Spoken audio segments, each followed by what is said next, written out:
All right, cool. All right. Hello, everyone. My name is Jared Brown, and I'm sitting down today with Wade Lightheart. Thank you so much for being here today. Wade, we're going to talk all about water today, specifically electrolyzed reduced water, also known as Kangen water. Wade, I'm so happy to have you on this call today. You are a three-time national bodybuilding champion. You're the director of education at BiOptimizers. And you're an advisor to the American Anti-Cancer Institute and a best-selling author as well.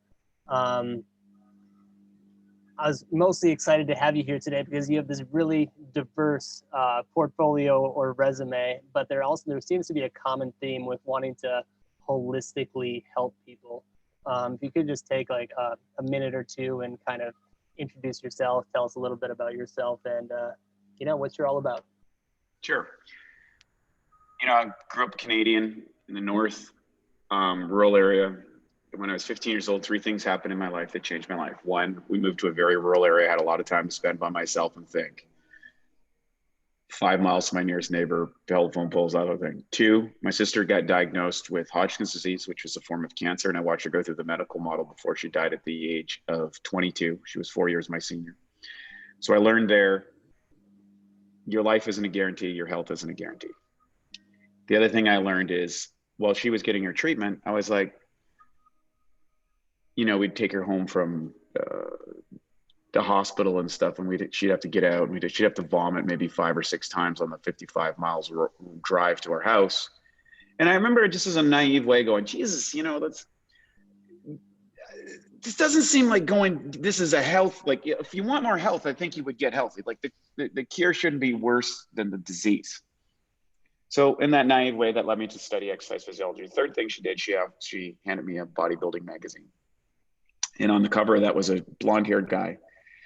His name was Troy Zuclato. He won Mr. California at the time. He had these huge muscles and these 2 pretty girls on the cover. And I was going out of my mind with testosterone at 15 years old. I was like, man, maybe I should look like that. Maybe I'll get girls like that. So I built a gym in my barn and started training. And I did that until I was able to go to university, study exercise physiology at the University of New Brunswick, which was a compartmentalization of a lot of information, but no unified aspect. After that, I got out of school and I started to learn and mentor under people who were producing the results that I want. And the one thing I did learn in that journey is I read a book by Arnold Schwarzenegger called Education of a Bodybuilder. And in that book, he said, you can achieve anything you want in life.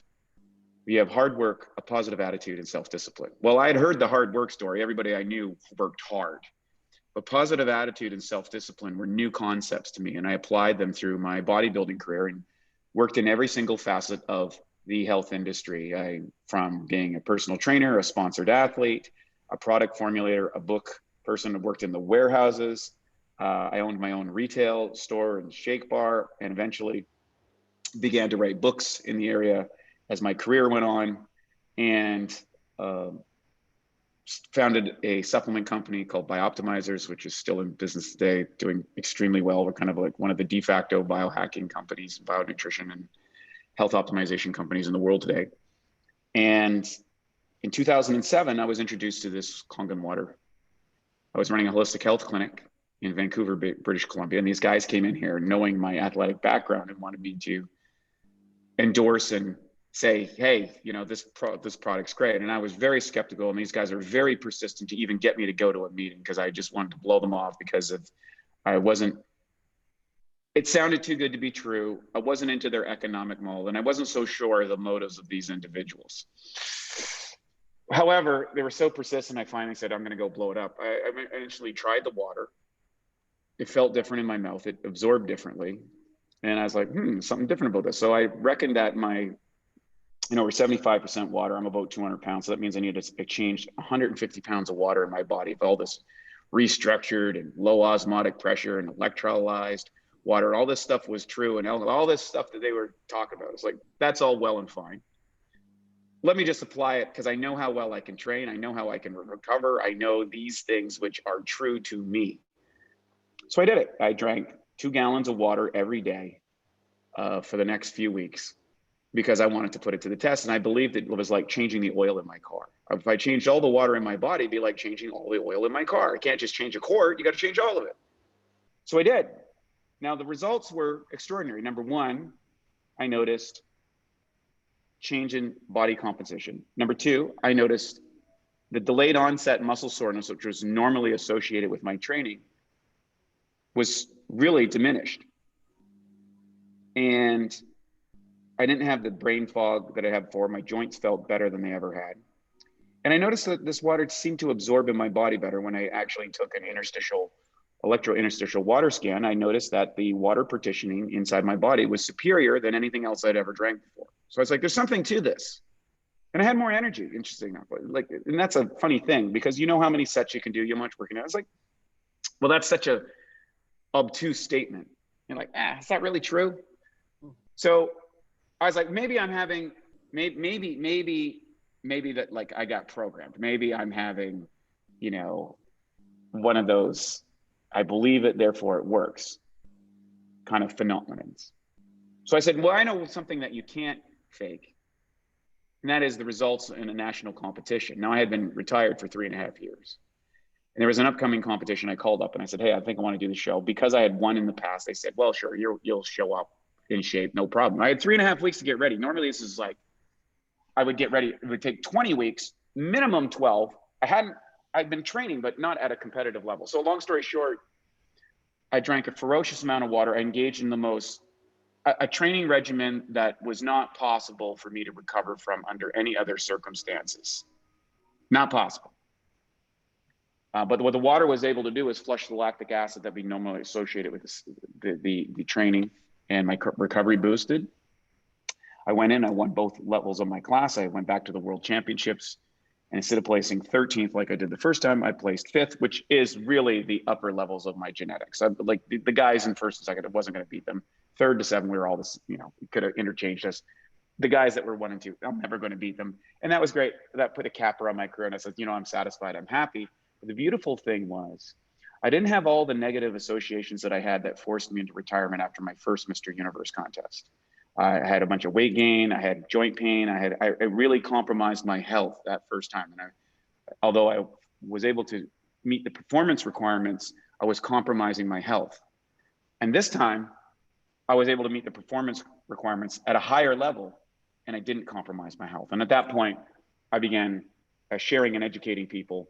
And I predicted that this would be the de facto hydration tool of elite athletes around the world. And then a few years later, I met a guy by the name of Dr. Horst Filzer, who put the first stent in the body. And we struck up a friendship, and I explained my situation. He had had some profound experiences on it.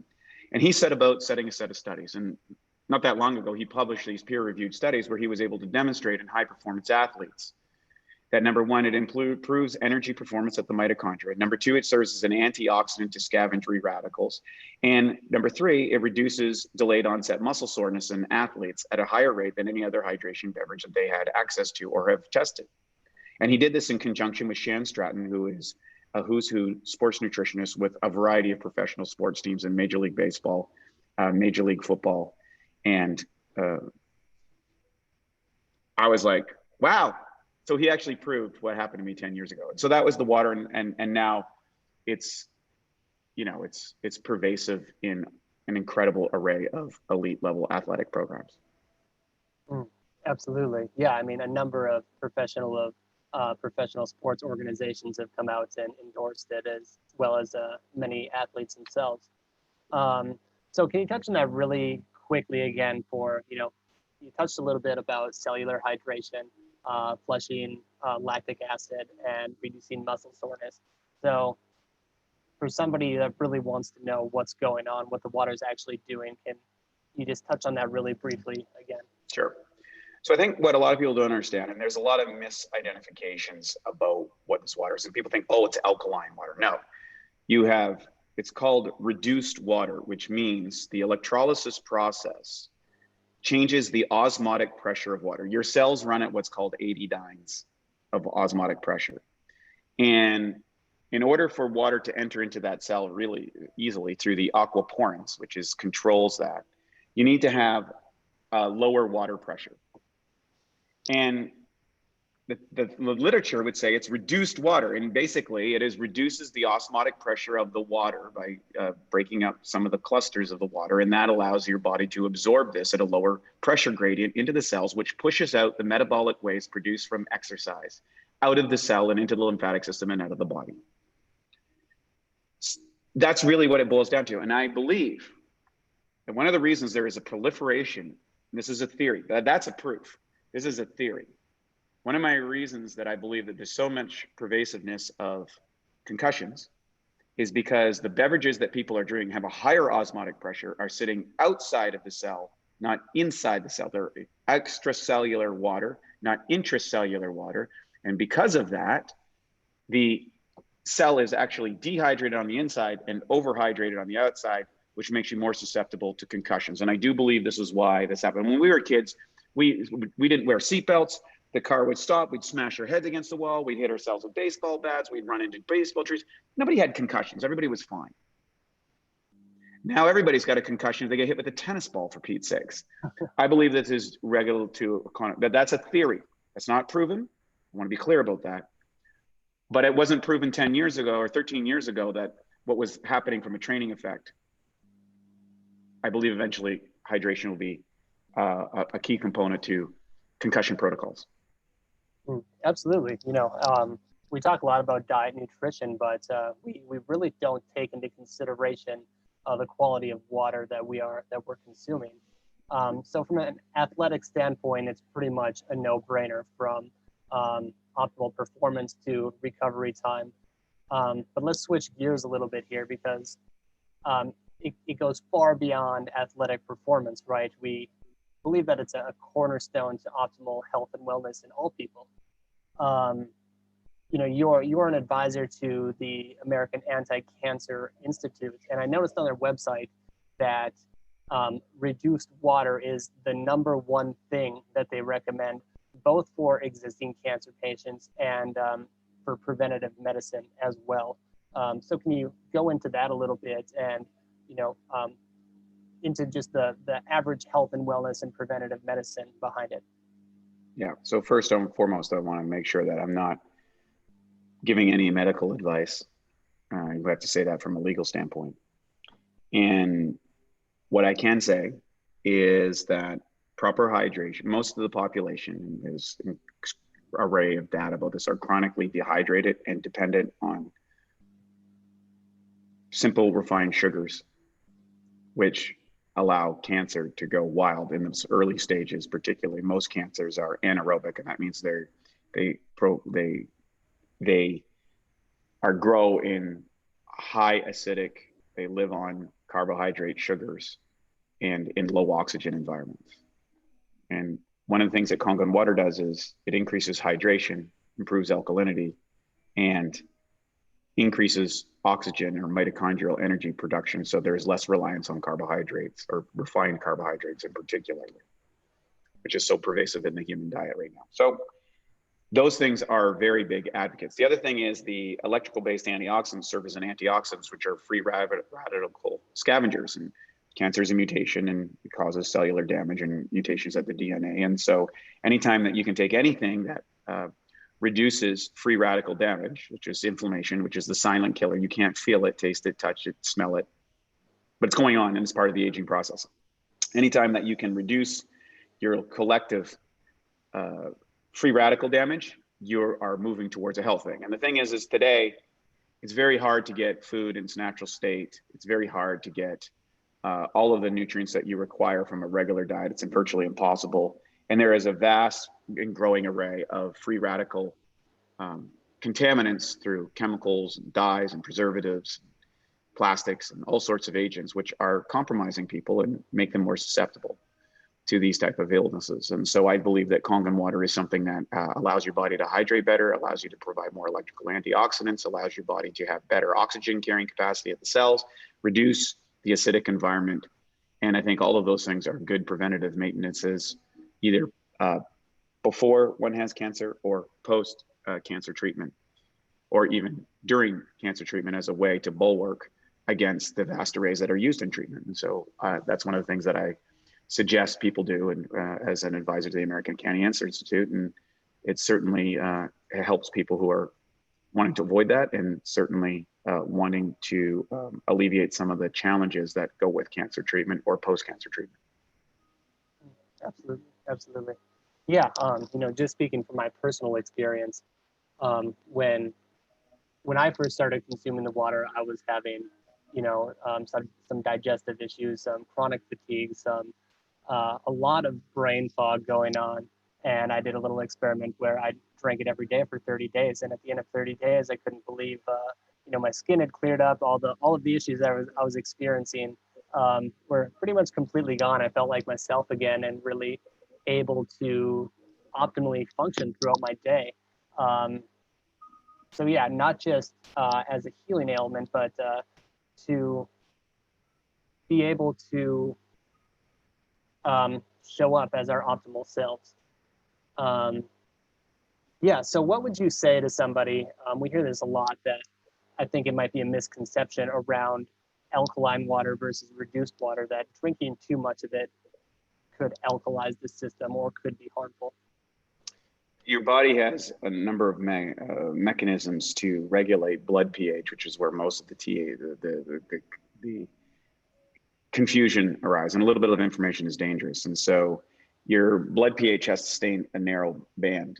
And when your cellular pH hits a certain level of acidity, that's when you feel lactic acid burn, for example, and you feel stiffness and tightness. And chronically, there's a problem. And so there's this misnomer that if I add alkaline minerals to water, like calcium or magnesium or things like that I'll have alkaline water, and that will result in a positive blood pH and will result in a positive cellular environment. And nothing could be further from the truth. You need to absorb your mineral buffers, your bicarbonate buffers, through your nutrition and not from your water. So adding calcium to the water and alkaline water doesn't make the water any better. You really want to concern is the osmotic pressure of the water, the electrical charge of that water, and how many contaminants are in the water are going to be much bigger factors than the pH of the water. And so I think that's where a lot of misidentifications comes. For example, I could put potassium cyanide in the water and it'd be alkaline. However, that would kill you rather quickly. So the idea that you're going to over-alkalize your body is relatively untrue. It is possible to drink too much water while you're eating and dilute your hydrochloric acid levels, which would result in ineffective digestion. But the acidity of the stomach is very, very high. So it's really a misnomer. So people don't, if you have low HCl, that's a whole other issue. We address that in my company, BiOptimizers. And to digest, we spent 15 years just on digestion. So it's a topic I'm well versed in. Mm-hmm. So all in all, to kind of sum this up, would you say this is pretty much, a no-brainer, or one of the best things that, the average person can do to someone that's looking to have optimal health and prevent disease in the future? I run a company called BiOptimizers, and I put what's called an awesome health course. And it's the 7 pillars that I've learned over 35 years of studying the best health experts in the world. And those 7 principles are air, water, exercise, sunlight, optimizers, mental beliefs and attitude, education, testing, and coaching. Air, water, and exercise are the non-negotiables in health. I do believe that people, the number one thing they can do to improve their body is a deep breathing practice. The number 2 thing that they need to do is to purchase a Kangen water machine and use that as the de facto water source, because not only is it a hydration source that will allow them to optimally hydrate their bodies and a source of electrical antioxidants that you can't get from any nutritional product, but it also provides a disinfectant and a non-chemical emulsifier that can remove oil-based pesticides from your food. As a person who's investigated over 185 water systems, I think from the versatility factor that the Kangen water machine provides, it's the best value that someone could put in their health program. And the next thing they do is they need to do an exercise program that they like, because the unintended consequences of technological innovation. This is coming from someone who owns a supplement company. who sells supplements and sells digestive aids and understands the importance of all these issues. I tell people, before you purchase our products, do those three things first, because your benefits to your health are far better. And if you look at the cost to value produced of a Kangen water machine, not only is it an extraordinary device for hydration and for performance as an athlete or as a person, but dollar value to usage, there's nothing that compares to the value it can offer to someone's health and wellness program. Absolutely. Well said. All right. Sounds good, Wade. Well, thank you so much for being here today. Really great to talk to you, and thanks for deepening all of our education around it. You bet. Pleasure to get to know you. And yeah, thanks again. You bet. Thanks so much and have a great day. All right. You too, Wade. Appreciate it. Okay.